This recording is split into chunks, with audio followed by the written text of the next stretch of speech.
গরিবেরা না খাইলে কেমন কষ্ট তুমি অনুভব করতেছো।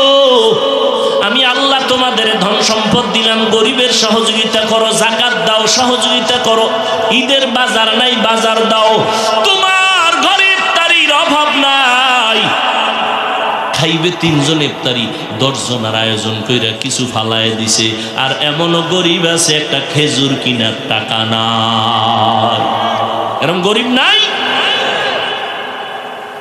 আফসোস, একই ঘরে ইফতারি, ঘরের ভেতরে যারা দামি দামি এরা দামিটা খায়, কাজের লোকেরা নরমাল ইফতারি খায়।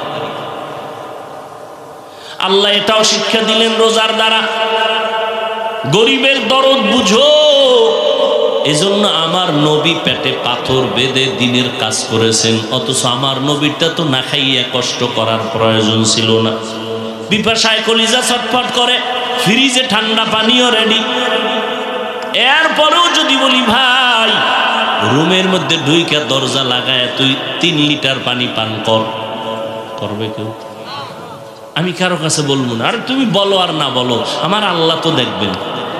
কথা ঠিক নেই?